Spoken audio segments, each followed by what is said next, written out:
नमस्कार साथियों, आर के प्रजापत चैनल में आपका हार्दिक अभिनंदन। आज का जो हमारा विषय है कक्षा 12 भौतिक विज्ञान फिजिक्स एनसीईआरटी का सिलेबस है और राजस्थान माध्यमिक शिक्षा बोर्ड अजमेर द्वारा संचालित कक्षा 12 की जो भौतिक विज्ञान की पाठ्य पुस्तक है उसका अध्याय नंबर 1 है वैद्युत आवेश तथा क्षेत्र, जिसका अभ्यास फर्स्ट है और अभ्यास फर्स्ट का प्रश्न 1.18 है। चित्र में दर्शाए अनुसार 10 सेंटीमीटर भुजा के किसी एक वर्ग के केंद्र से ठीक 5 सेंटीमीटर ऊंचाई पर कोई +10 माइक्रोकूलाम आवेश रखा है। इस वर्ग से गुजरने वाले वैद्युत फ्लक्स का परिमाण क्या है? संकेत वर्ग को 10 सेंटीमीटर किनारे के किसी घन का एक फलक मान लीजिए। बहुत अच्छा क्वेश्चन है, नीट एग्जाम, बोर्ड एग्जाम तथा कंप्यूटर एग्जाम की दृष्टि से महत्वपूर्ण है, इसलिए अच्छे से इसको समझना। प्रश्नानुसार क्या कह रहा है भाई कि 10 सेंटीमीटर भुजा के किसी वर्ग के एक केंद्र से ठीक 5 सेंटीमीटर ऊंचाई पर कोई +10 माइक्रोकूलाम आवेश रखा गया। यानी जो आकृति हमें दे रखी है वो वर्ग की आकृति है और वर्ग की आकृति मान लो जिसकी चारों भुजाओं का मान बराबर होता है वो वर्ग कहलाता है और उसकी एक भुजा का जो मान दे रखा है वो 10 सेंटीमीटर दे रखा है। आगे समझ, यानी ए बी का जो मान है वो 10 सेंटीमीटर है। तो वर्गाकार आकृति की बात करते हैं तो उसको लिखेंगे ए बी सी और डी, जिसके चारों भुजाओं का मान क्या होगा? 10-10 सेंटीमीटर होगा।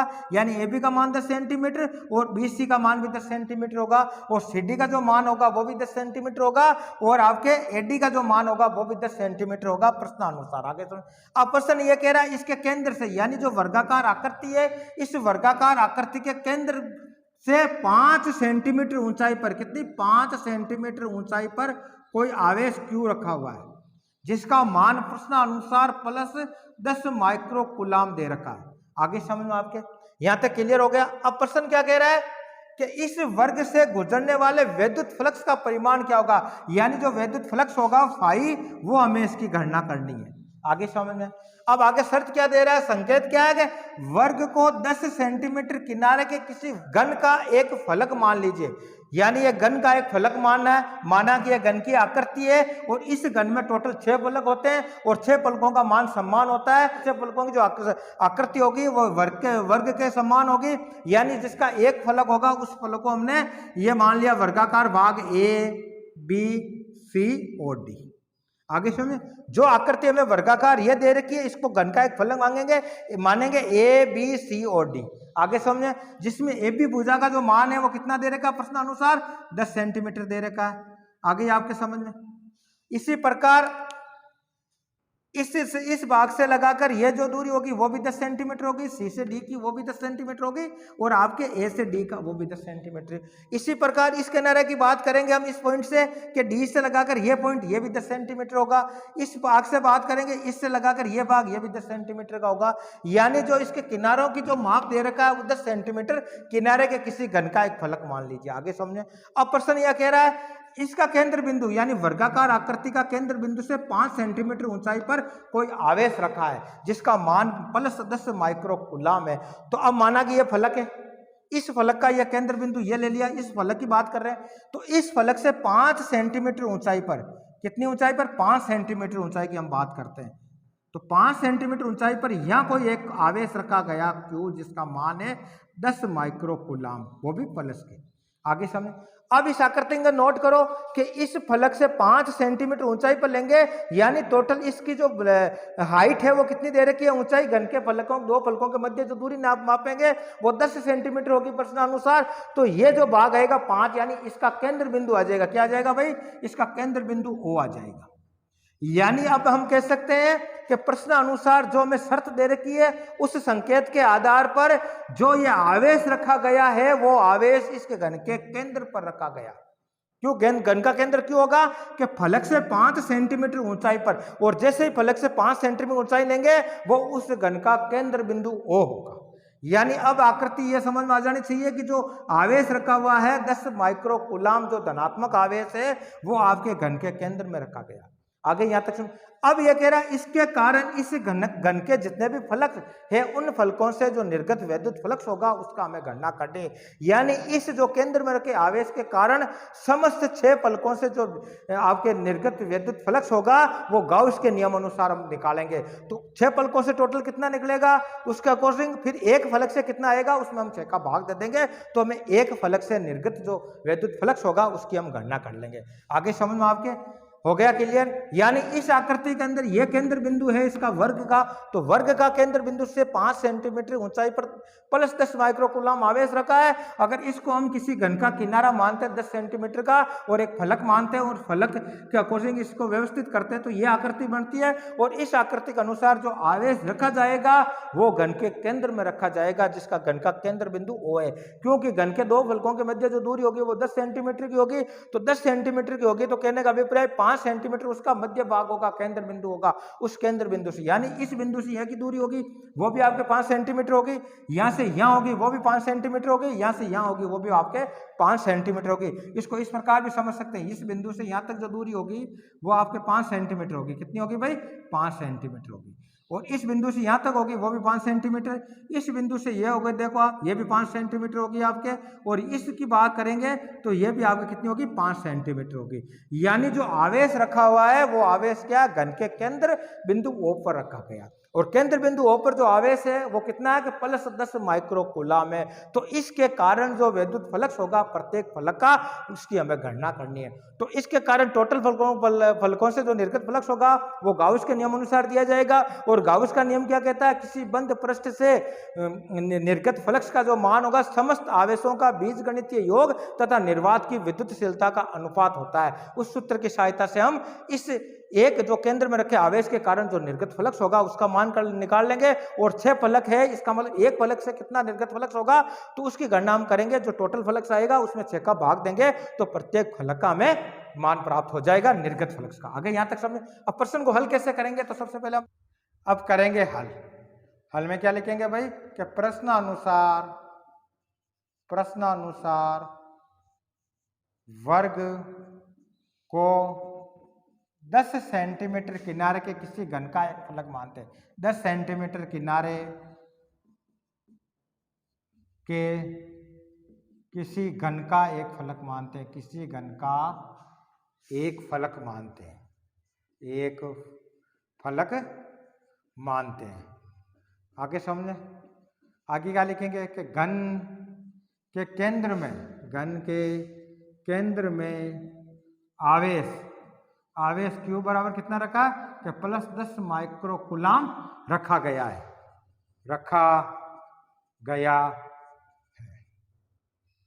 प्रश्नानुसार दिए गए आवेश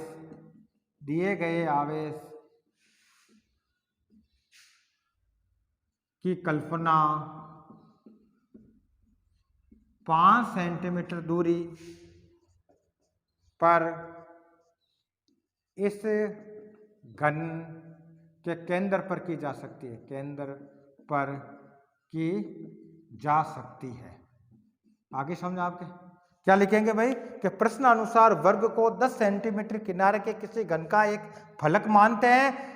घन के केंद्र में आवेश Q बराबर प्लस 10 माइक्रोकूलम रखा गया है। प्रश्न अनुसार दिए गए आवेश की कल्पना 5 सेंटीमीटर दूरी पर इस घन के केंद्र पर की जा सकती है। यानी जो घन है, घन का जो केंद्र बिंदु O है, उस केंद्र बिंदु O पर इस आवेश की हम गणना कर सकते हैं, कल्पना कर सकते हैं। आगे समझे। अब आगे सल कैसे करेंगे? तो Q बराबर कितना दे रखा है? Plus 10 microcoulomb. और 10 माइक्रोकूलम को कूलम में कन्वर्ट करेंगे तो क्या करना पड़ेगा कि जो संख्या है उसको 10 की घात -6 से गुणा करेंगे तो आपके कूलम में कन्वर्ट हो जाएगा। तो Q बराबर हमें कितना दे रखा है कि 10 × 10 की घात -6 कूलम दे रखा है। अब क्या कह रहा है भाई? गाउस नियम के अनुसार